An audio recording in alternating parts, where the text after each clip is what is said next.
As World War II ended in April 1945, the Nazi forces were sure of their defeat. In trying to protect their loot in the foreign lands, they are believed to have loaded a train with gold and other valuables and sent it off to the Ural Mountains in southwest Poland before fleeing.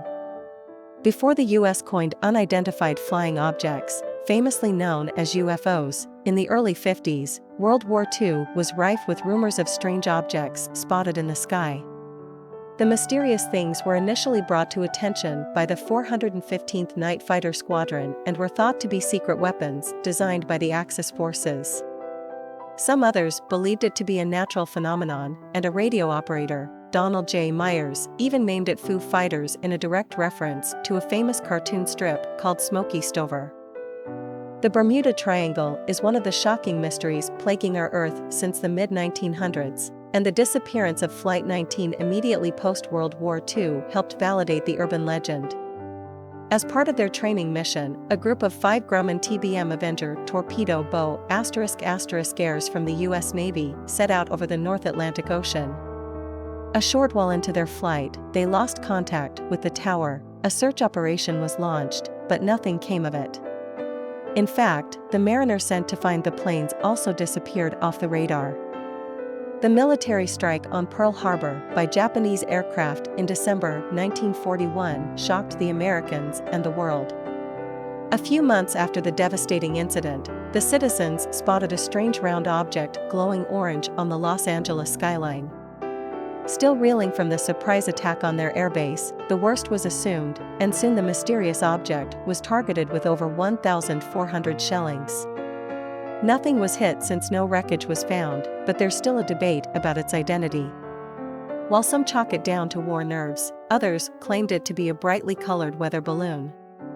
In 1940, Charlie Chaplin's genius depiction of Hitler's globe in his anti-war satirical movie The Great Dictator brought the famous artifact to the public's notice. Also known as the Führer's globe, it was a centerpiece in the Nazi leader's office. The Columbus factory manufactured Hitler's prized possession, the gigantic globe with a wooden stand. The mystery of the missing piece from the Führer's collection seems to be on a never-ending merry-go-round with no one knowing where it went. It vanished from his office after the end of the war, never to be seen again. One of the many propagandas floated by the Nazi camp during World War II was the existence of miracle weapons or the Wunderwaffe that would help Germany win the war quickly. The most chilling among them was purported to be a 12 feet tall bell-shaped weapon known as Die Glock. It was believed to have 2 rotating cylindrical sections filled with a metallic radioactive element, Cerium-525, that could coagulate the blood inside one's body and also had the power to decompose plants. Even though many scientists supposedly lost their lives testing it, most consider it merely a hoax. The flag of the German Reich with a black swastika on a white circle featured on the red background was used prominently as the Nazi Party flag before the rise of the Third Reich. In 1923, it took center stage in Hitler's failed coup at the beer hall Putsch in Munich.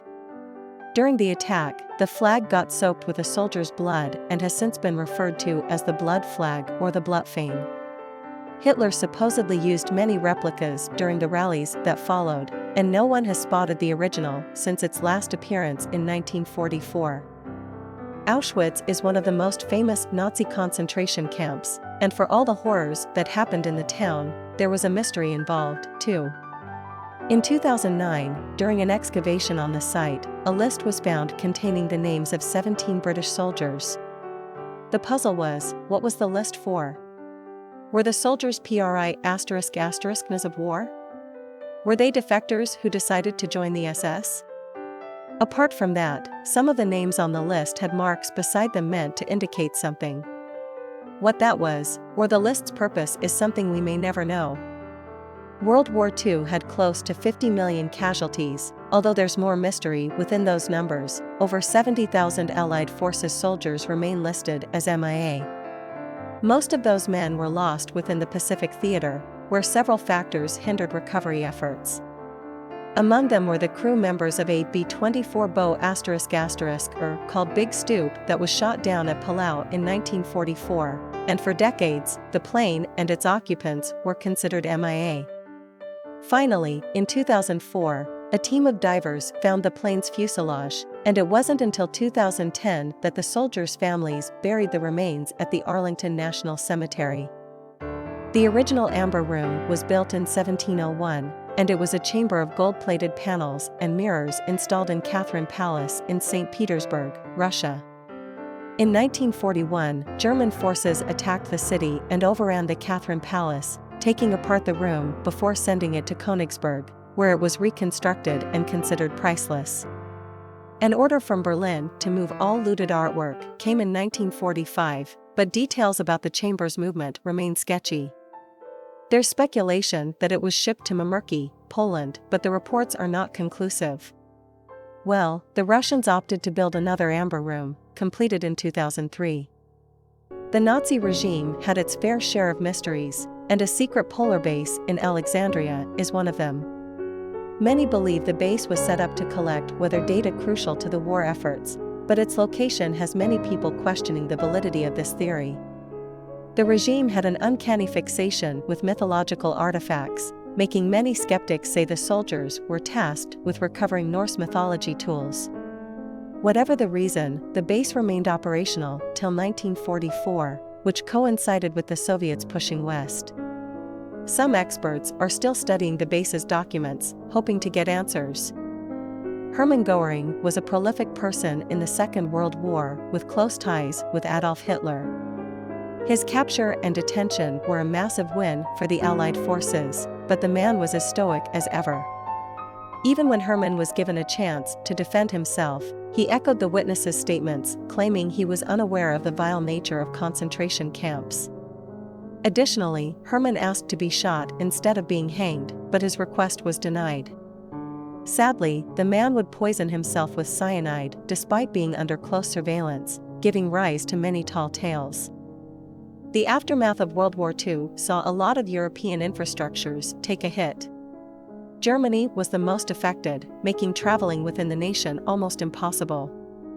Surprisingly, despite this deplorable state, many Nazi officials escaped from captivity to neighboring continents and countries, escaping conviction. Looking at the evidence, it's easy to pinpoint that these guys either had the luck of the gods or had a helping hand to pull this off. The sheer number of escapees led many to believe the US, which was in charge of securing the prisoners, played a role for political reasons. Raul Wallenberg's story is pretty interesting. Typically, a man of his caliber should be hailed as a war hero for rescuing the Jews from the Nazis. The upstanding citizen protected and saved hundreds of lives until the Soviets took Budapest. Then, Wallenberg's story turns dark as the top brass believed him to be a spy. It was reported that he passed away in July 1947 due to natural causes. Even so, many witnesses insist the man was still in detention until the late 60s. Rudolph Hess was a prominent figure in the Nazi regime with only two people more powerful than him. When the war broke out, Hess wanted to broker a peace treaty with the British to prevent the overexertion of Germany's resources.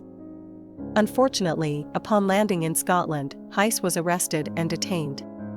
Luckily, he'd sent Hitler a letter explaining his motives, but this was not received well. The Nazi regime insisted Hess was tired from overworking.